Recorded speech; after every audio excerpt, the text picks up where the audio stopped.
예, CBS 라디오 박종현 판승부 2부 문을 열었습니다. 저희 CBS는 2년 전부터 저출산 문제에 대해서 사회적인 캠페인도 진행해 오고 있기도 한데요. 오늘 합계 출산율이 발표됐습니다. 2023년 합계 출산율이 0.72명, 작년 4분기 출산율이 0.65명을 기록하면서 0.7명 선까지 붕괴된 상황인데요. 이 수치상으로만 봐도 정말 이제 위기가 더 가까이 왔구나라는 것을 체감할 수 있을 것 같은데 전문가 모시고 또 원인과 해법 무엇이 있을지 짚어보겠습니다. 이상님 한국보건사연구원 연구위원 모셨습니다. 박사님 어서 오십시오. 네, 안녕하세요. 진 교수님. 안녕하세요. 안녕하세요. 예, 부산에서 막 도착하시고 예. 숨을 돌리고 계시는데 감사합니다. 것 같습니다. 부산에서 한판 승부를 출연하기 위해서 비행기를 타고 막 도착했습니다. 도착했어요. 마이크를 한 가운데로 교수님, 네. 박사님, 그렇습니다. 감사합니다. 자, 일단 2023년 합계 출산율 0.7이다. 그리고 작년 4분기 출산율이 0.65명이다. 이번에 발표된 수치 박사님 어떻게 봐야 될까요? 심각하고요. 심각한 정도가 좀 굉장히 진짜 심각해진 것 같습니다. 우선 0.7이라는 거 숫자가 어떤지 한번 설명을 드리면요. 예. 여성이 100명 있어요. 합계 음. 출산이 0.7이면은 아이를 70명을 낳겠죠. 음. 그 다음 세대는 0.7이면 몇 명을 낳을까요? 어허. 그건 70명 49 곱하기 49. 49로 생각하시죠. 그게 아. 아니라 70명 중에 절반만 여성이에요. 그러네요. 예, 35에 곱해 0.7이면은 25가 되는 거죠. 아하. 그러니까 100명이 한 세대 반 만에 25명. 근데 아니에요. 200명이 아빠도 있잖아요. 그러네요. 200명이 한 세대 반 만에 25명으로 줄어드는 거예요. 물론 인구가 그렇게 줄어드는 건 아닌데 세대가 그만큼 작아진다는 걸 의미를 하고요. 이 숫자는 저도 이제 이 작아지는 사회에 대해서 적응을 저도 강조를 하는 사람인데 예.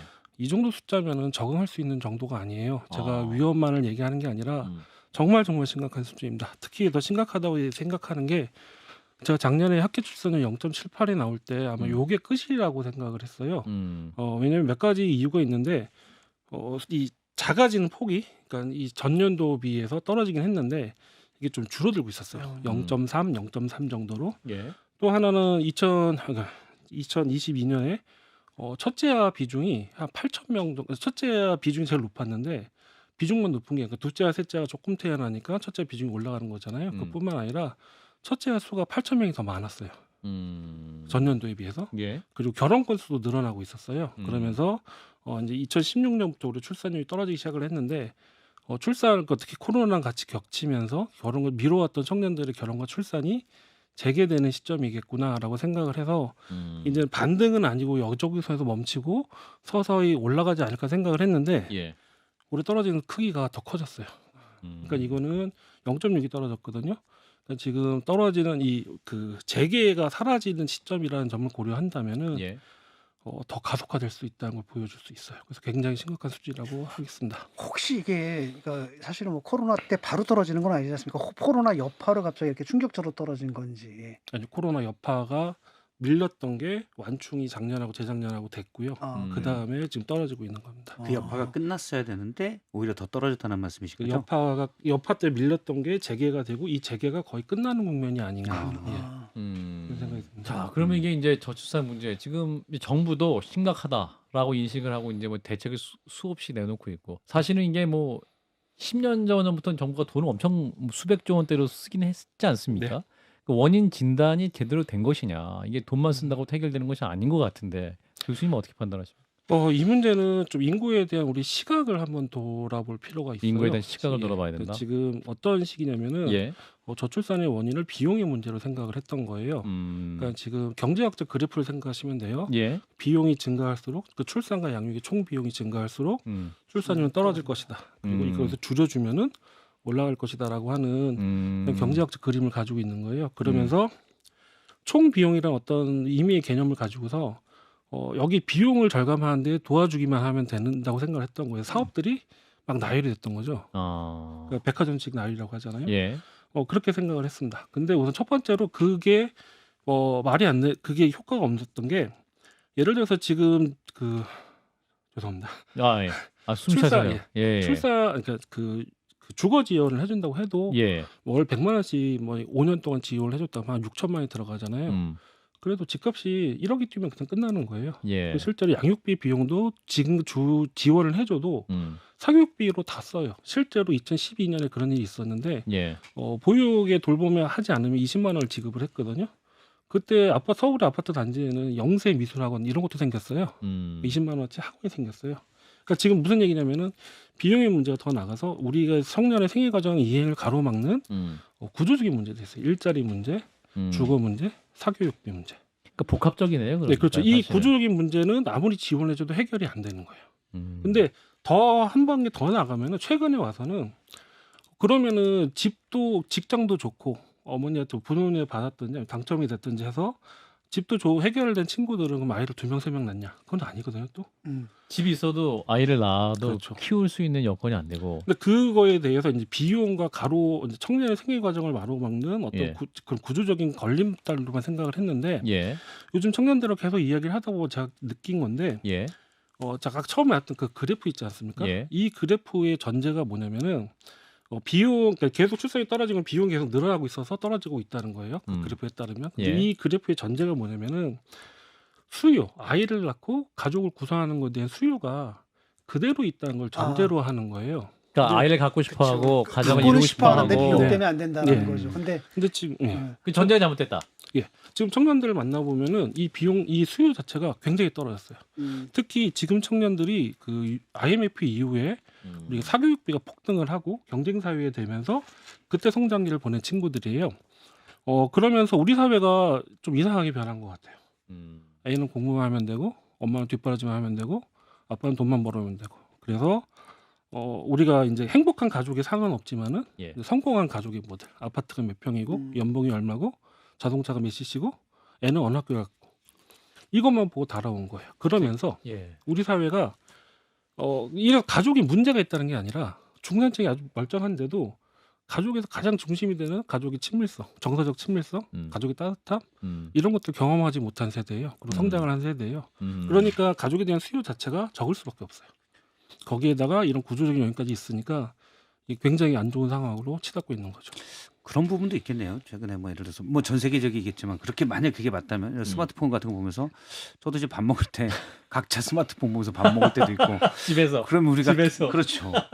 그러면 같은 테이블에 앉았을 뿐이지 이게 무슨 가족이냐. 굉장히 중요한 이런 말씀 부분들도 있을 것도 있을 것 같아요. 그것이 또 다른 측면으로 작용을 해요. 실제로 서구에서도 2010년부터 출산이 떨어지고 있어요. 특히 2015년을 지나면서 굉장히 떨어지고 있는데 노르웨이가 학계 출산이 지금 북구에 좋은 예로 봤는데 지금 1.4 이하로 떨어졌어요.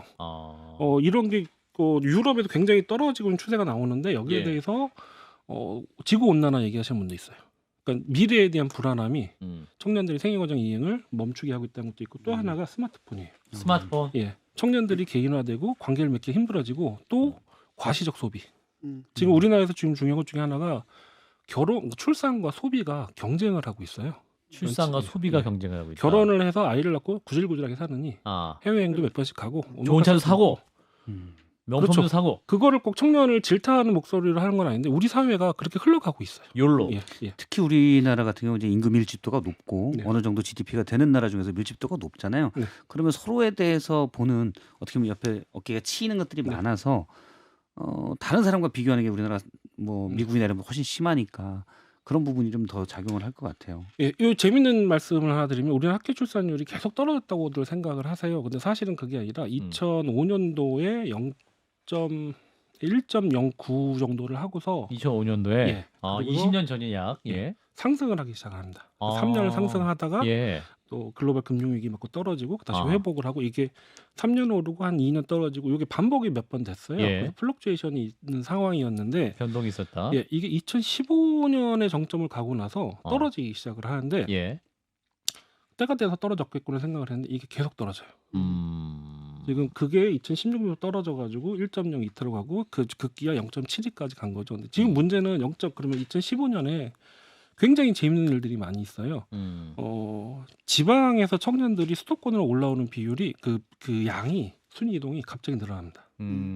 그리고 결혼을 해서도 아이를 안 낳는 비율이 굉장히 늘어나요. 그때부터. 그리고 우리나라에서 출산을 하면은 우리나라 전체 출산의 80% 이상이 혼인 기간 5년 차이의 신혼부부거든요. 예. 근데 그게 80% 이하 그게 떨어지기 시작한 것도 2015년이에요. 그래서 2015년 경에 인구학적일 뿐만 아니라 청년의 삶의 태도, 삶의 가치에 굉장히 큰 변화가 생긴 것 같아요. 이것이 무엇이냐는 잘 풀지 못해요. 이게 왜 풀지 못하냐면은 하나로 설명하면 하나가 설명이 안 돼야 되거든요. 그러니까 집값도 그래요. 집값이 그때부터 뛰고 전세값이 폭등하기 시작을 합니다. 2012년 이때부터. 예.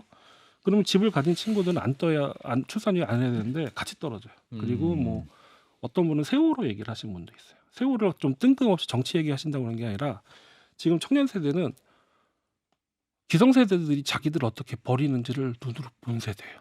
수시간 동안. 예. 그 트라우마는 세대 안에 남겨져 있어요. 그런 것도 있고 또 그때부터 또 스마트폰도 터지고 그다음 헬조선 얘기, 흑수저 얘기도 생긴 것도 2010년대 경부터예요. 예. 그러니까 굉장히 복합적인 요인들이 작용을 하고 있는 거죠. 또 저는 하나. 본질적으로 예. 우리 가족이 행복하지 않아서 그래요. 이게 가장 핵심이에요. 이게 힘들어도 가족이 행복하면은 선택을 해요. 근데 우리는 가족의 가치가 빠르게 훼손됐어요. 여기 네 분이 앉아 계시는데 네. 박성태 시장이 행복하십니까? 그건 제가 일단 방송에 안 나갈 때 얘기를 드리겠습니다. 가족하면은 지금 우리가 떠오르는 게 사실은 저 응답하라 1988에 나오는 그런 홈 스위트 커뮤니티가 홈인데 있지 않습니까? 홈 스위트 홈인데 그건 이제 진짜 오래전에 판타지. 보기가 힘들어진 거죠. 네. 예.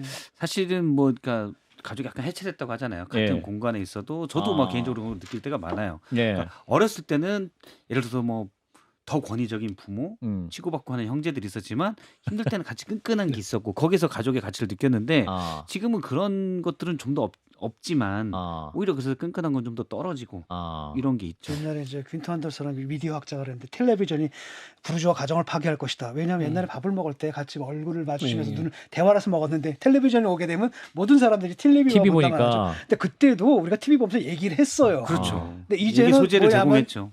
1인분씩 이거- 다 이제 이거 스마트폰을 보고 있으니까 스마트폰을 보고 있고 식탁에 앉는 것도 할 수 없어서 앉는 거예요. 그게. 아니, 정확하게는 식탁에 안 앉아요. 그렇죠. 지금 가족이 모이지가 않습니다. 모르죠. 학원 다녀야 되니까 애들이. 학원 가요. 맞아요. 지금 네. 저희 애도 학원 가 있는데 식탁에 보이는 경험 자체가 그래서 없는 지금 1인당 소득 대비 양육비가 드는 나라가 또 우리가 대한민국이다. 1등이다. 아까 네. 주거비도 말씀하셨죠. 네. 부동산 얘기도 했지만 이게 또 이제 버른 다음에 아이들 학원비, 양육비, 교육비를 엄청 많이 들기 때문에 이게 또 결혼에 대한 소망이나 또 아이를 낳는 것에 대해서 둘째 낳을 거야 그러면 지금 어떻게 한 명도 못해 뭐 이렇게 네. 이제 말하는 경우가 많잖아요. 그러니까 지금 청년들이 우선 소득으로 한번 걸러요. 그래서 굉장히 하층인 아래 소득에 있는 친구들은 결혼하기 되게 힘든 구조예요. 실제로 중산층 이상의 결혼 비율이 오릅니다. 실제로 그래가지고 아동 빈곤율이 굉장히 떨어졌어요. 빈곤층은 아예 아이를 안 낳, 결혼 안 하고 아이를 안 낳는 거예요. 아동 예. 그러니 그렇고 이제 그 중산층인 친구들 결혼을 해도 아이를 안 낳는 이유 중에 하나가 자기도 자기 부모님처럼 살고 싶지가 않은 거예요. 나도 계속 그 입시에 떠말려서 돈을 계속 하고 절절매고 하는 삶이 싫고 또한 나의 아이조차도 다시 또 사교육에 갈아 넣어야 되잖아요. 자기는 그런 삶을 살기 싫다는 거예요.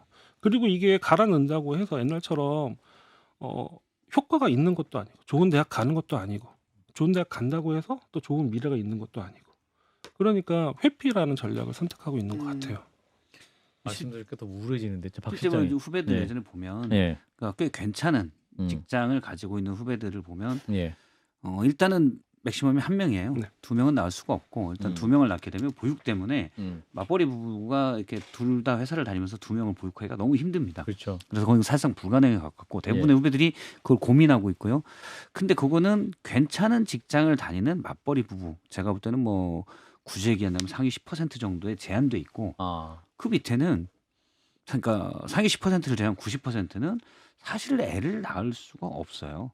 근데 왜냐하면 내 직장이나 나의 소득이나 이게 안정돼 있다고 보기가 어렵고 나의 일도 사실 쉽지가 않기 때문에 여기에서 애를 낳아서 내 애들 과연 다른 애들처럼 그러니까 다른 애들이라보다는 내가 최소한 이 정도는 돼야 돼라는 애들처럼 키울 자신이 없는 거죠. 소장님 죄송한데 지금 우리 방송이 위기를 얘기하고 답을 찾아야 가는 거잖아요. 그러네요. 90% 그냥 좀 극단적인 얘기들은 예. 안 했으면 좋겠어요. 그러니까 지금 상황이 어려운 건 맞는데 우리가 예. 얘기를 하고 예. 답을 찾아야 된다고 생각을 해요. 음. 그래서 이 제가 이런 구조적인 얘기들을 말씀을 드리는 거는 예. 처음에 질문이 저 대책의 문제였잖아요. 대책의 문제. 대책이 정부 대책이 왜 효과가 없었냐면 우선 380억 이런 얘기, 380조 이거는 거짓말이에요. 아, 거짓말이에요. 우리가 돈 그만큼 없습니다. 네, 네. 그렇죠. 이게 아. 고령 예산도 있고요. 또 그 중에 많은 예산이 대출금처럼 주면은 돌려받는 예산이에요. 아. 또 하나 어떤 게 있냐면은 지금 저 숫자가 정확히 기억 안 나는데 영유가 백신 접종이 지금 옛날에 4가였는데 지금 6가인가 8가로 올라갔어요. 예. 돈이 더 들잖아요. 음. 근데 이거를 하는 이유는 보건 정책이잖아요. 음. 근데 저출산 정책이 또 꼬리표를 붙여요. 아. 저출산 예산이라고 얘기를 하는 거예요. 아. 그러니까 사실은 이 만약에 리스트 저출산 고령사회 기본계획 예산이 안 들어갔어도 그건 존재해요. 그래서 우리는 무슨 얘기냐면은 저출산 고령사회 기본계획이 없었어도 저출산 정책은 존재했다라고 얘기를 합니다. 아하. 어쨌든 과도하게 됐어요. 그리고 과도하게 되는 과정은 이런 구조적인 문제를 개조해야 되는데 정부에서는 그걸 자신이 없었고 그리고 부처에서는 이걸 통해서 자기 사업을 더 키울 수도 있었어요. 그래서 이상한 사업들이 많이 있습니다. 예를 들면은 약간 논란의 소지는 있는데 4차 기본계획 보면은 성폭력 예방 교육이 있어요. 직장 내 성폭력 예방 교육. 이게 뭐 양성평등한 직장을 만드는 개념에서 이해가 되지만은 지금 성폭력 예방 교육을 한다고 해서 출산율이 오르는 건 절대 아니잖아요. 그러니까 이렇게 좀 자기 전문가들이 자기 영역의 사업을 태우는 그런 경로도 사용이 됐어요. 그건 사실이에요. 저도 그 전문가고 그래서 전문가들 탓이 굉장히 큽니다. 우리 사회는. 예.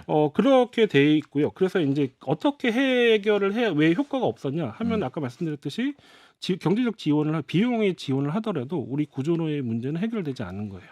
그리고 더 큰 문제는 아까 제가 가족이라든가 이런 얘기를 했잖아요. 그리고 예. 우리 그런 거에 우리 사회는 개입을 다 했어요. 사교육비 문제, 아파트 문제 이건 우리 모두가 다 개입을 한 문제예요. 그러면서 사람들의 생각이 바뀌기 시작한 게 이 굉장히 오래될 문제구나. 특단의 대책을 필요로 하는 게 아니라 굉장히 오래 가겠구나. 구조적인 문제가 있어야 되겠구나. 인식이 굉장히 확대됐어요. 최근에. 예. 예. 그러면서 달라진 게 언론 보도를 보면은 옛날 저출산 기사를 얘기하면 막판에 정부의 특단의 조치가 필요하다. 예산을 확대해야 된다라고 하는 전문가도 있었는데 그런 인터뷰 이제 안 실립니다. 그 대신 우리 모두가 여기에 대한 책임을 가지고 무엇을 해야 돼요. 그것은 특히 젊은 세대에게 더 많은 기회를 줄 수 있는 사회 구조로 전환을 해야 됩니다. 그러니까 지금 이런 비용의 문제 이것도 병행을 해야 되지만은 예. 예산으로만 해결하지 말고 어떤 큰 문제로 가야 돼요. 이 구조의 문제를 해결하기 위해서는 저는 가장 큰 게 지금 우리는 정책의 문제로 이 문제를 해결할 단계는 지났고 정치적 결단이 필요한 시기라고 생각합니다. 정치적 결단. 예를 들어서 사회적 합의가 있어야 돼요. 네. 아파트 값은 떨어져야 되고 학벌은 약화돼야 되고 일자리는 나눠야 되고 격차는 줄여야 된다는 큰 틀의 합의를 가지고 그리고 기성세대가 미래 세대에게 더 많은 양보를 한다는 제도와 법제도와 정책을 만드는 그런 합의를 가지고 그 합의는 행정부에서 못 이끌어내요. 그럼 국회에서 해주고 그걸 가지고 우리가 정말로 사회적 개혁을 하지 않으면은 굉장히 어려운 상황까지 왔어요. 그러니까 제가 희망을 그러니까 어떤 극단적이 안 돼. 정책 풀면 절대로 안 된다. 하지만 그렇다고 우리가 없어질 수는 없잖아요. 우리 공동체가 공동체 해체되면 안 되잖아요. 예. 예산이 없도 국방 안 하진 않잖아요. 그러니까 그런 식의 결정이 필요하다고 생각합니다. 저출산 얘기를 할 때 사람들이 제가 제일 문제되는 시각 중에 하나가 우리나라는 인구 문제를 경제의 하위 영역으로 보는 것 같아요. 인구가 줄어들면은 제일 떠오르는 게 무슨 일이 나죠? 노동력이 부족하다. 인구는 노동력이 아니에요. 인구에 가지고 있는 속성 중에 하나지 노동력으로 보면 안 돼요. 그러니까 380조도 안 되냐? 밖에 수입하면 더 싸. 이런 식의 생각들을 하는 거예요. 두 번째는 저출산 문제, 저출산이 심화되고 고령화가 되고 우리 사회가 감소하게 작아지게 되면은 앞으로 격차와 불평등이 더 커질 거예요. 그러면서 특히 전 계층과 지역과 세대를 따라서 갈등이 더 커질 거라고 생각을 해요. 그러면서 우리 사회 공동체가 해체될 거예요. 제가 이건 조금 다른 예인데 예. 고령화가 심화되면 어떤 일이 일어나냐? 별거 아니라고 생각하시면 너무 많아서 그래요. 그러면은 피가 모자른다. 피가 모자르다. 헌혈이나 이런 그렇죠. 양 자체가 줄어서 네. 피가 모자란다는 말씀이시죠? 노인분들 피는 인공으로 만들지 못해요. 수입도 못해요. 음. 근데 노인분들이 많아진다는 건 수술하실 분들이 많아진다는 소리고요. 그럼 피에 대한 수요가 굉장히 늘어납니다. 예. 근데 공급을 해준 젊은 사람은 극단적으로 줄어들어요. 그럼 혈액이 모자라서 의료 사고가 난다든가, 우리 결혼 날짜를 수술 날짜를 못 잡는다든가, 아니면 사고를 나도 고치지 못하거나 이런 일이 생길 수가 굉장히 큽니다. 여기에 대해서는 정말 많은 경험들이 있어요. 지역이 어떻게 무너지고 있는지, 그리고 격차가 어떻게 커지는지, 산업 간의 격차가 커지고 우리 사회가 얼마나 갈등이 높아질지 막 보이는 게 있습니다. 자꾸 경제 문제로만 바라본 게 저출산 고령사회의 기본법도 1조가 경제 발전 얘기를 사실 성장 얘기를 해요. 성장률 예. 얘기하는 거죠. 인구는 그렇게 보면 안 돼요. 음. 우리의 삶에 묻어 있는 얘기, 우리 삶이 들어가 있는 문제고 우리 삶을 규정하는 문제이기 때문에 이제는 좀 다른 관점에서 보고 우리의 사회적 담론을 하고 전문가들도 그걸 끌어내야 된다고 생각합니다. 지금 보면 이제 근본적인 사회에 대한 문제, 네. 그리고 또 가정에 대한 우리의 시각의 문제, 또 사회적인 맥락의 뭐 여러 가지가 있는데, 네. 그럼 이게 해결해야 될 문제가 한 100가지가 있을 수가 있고, 네. 우선순위를 정해야 될 것 같은데, 교수님, 박사님 어떻게 판단하십니까? 그럼 우선순위, 지금 예. 돈을 넣어야 되고, 네. 또 정책의 우선순위를 정해야 되고, 그것도 어떤 문제부터 하나씩 해결해 나가고, 또 5개년, 10개년 계획을 세워야 될 것 같은데. 아니요, 하나씩 푸는 게 아니라 다 같이 풀어야 되는 다 같이 문제고요. 풀어야 저는 돼요? 이 질문 나올 때 저는 역으로 질문합니다. 왜 그 질문을 왜 하시죠? 나머지 안 할 거예요? 이렇게 물어보거든요. 다 해야 되는 거고요. 그건 예. 우리 공동체가 다 해야 되고 안 그러면 정말 우리는 고통스러운 구조조정을 해야 돼요. 물론 있고 이거 이미 치량이 됐고 예. 근데 이 인구 정책에 대해서 잘못 생각하시는 분은 이게 1.0, 2.0이 안 되고 얼마가 안 되면 실패했다고 하시는데 그게 아니라 우리가 지금 하면은 한 만큼 미래 세대가 고통을 덜 받는 거예요. 그래서 지금 그런 식으로 접근을 해야 되고 근데 저한테 뭐가 핵심이냐고 하면 어떤 분은 수도권 집중 얘기를 하시는데요. 저는 일자리 격차라고 생각이 들어요. 일자리의 격차. 지금 저출산 문제를 해결한 나라들 뭐 복지 얘기도 하고 젠더 평등 얘기도 하고 그러는데 예. 그런 나라의 특징이 고졸 임금과 대졸 임금 차이가 크지가 않아요.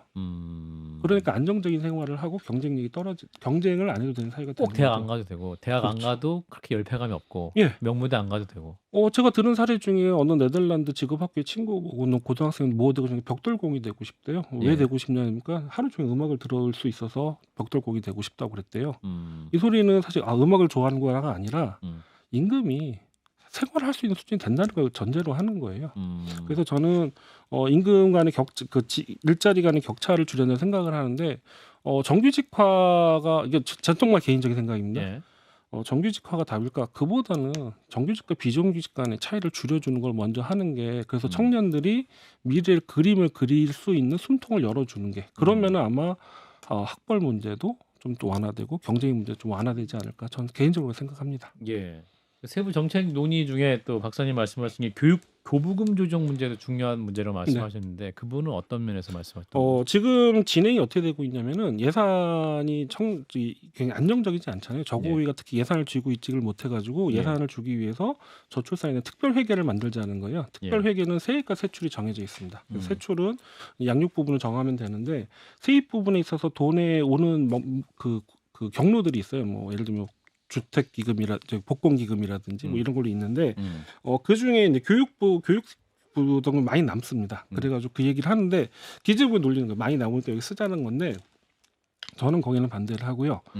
그런 논리로 접근하면 안 돼요. 지금 우리 사회는 사이즈가 작아지면서 굉장히 많은 사회적 전환들을 해야 돼, 체제 전환을 해야 되는데 예. 지금 그 교육부금 얘기는 이 돈을 가지고 미래 사회에 맞게 교육 당국이 쓸 수 있다면은 그게 답인 거예요. 예를 들면은 뭐 부교사 제도를 둔다든가 거기에 맞는 교수법을 개발하고 원격 수업의 이제 컨텐츠와 이런 자제들을 강제하고 이런 식으로 간다면 그게 맞아요. 못 쓰고 있잖아요.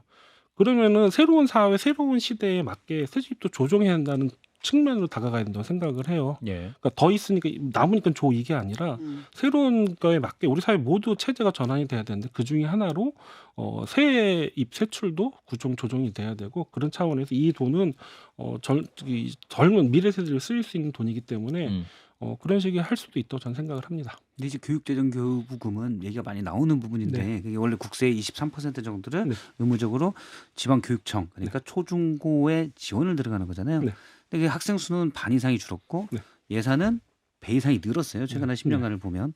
그렇기 때문에 비율은 딱 23%가 정해져 있어서 실제 현장에서는 돈이 많이 남는다고 그러더라고요. 그러니까 새롭게 교육청이 뭔가를 떠맡아서 그것들을 학생들과 할 수 있는 건 모르겠지만 기존 업무만 가지고는 사실은 지금 예산 낭비가 꽤 심한 거는 사실입니다. 그러니까 그렇다고 남았다고 쓰는 게 아니라 더 미래 사회에 맞게끔 쓰자는 얘기고요. 예. 이런 얘기하면은 어떤 특정 지역에서 화를 낼 수도 있는데 곡성군 같은 경우는요. 예. 재작년에 41명이 태어났어요. 공공 보육이 하기가 되게 힘든 거예요, 사실은. 그런 식으로 학생들이 쌓이면 이 친구들이 8년 뒤에 7년 뒤에 이것보다 솔직히 적은 숫자가 초등학교 들어갈 거거든요. 예. 그럼 예산 조정도 당연히 돼야 되겠죠. 자, 이제 아이를 낳고 싶은 그러한 어떤 관념, 생각, 또 가정에 대한 생각이 좀 근본적으로 좀 다시 사회적으로 바뀔 필요가 있다고 말씀도 하셨던 것 네. 같은데 뭐 어떻게 해야 될까? 아직 늦지 않았다 이렇게 판단을 한다면 우리는 어떻게 해야 될까요?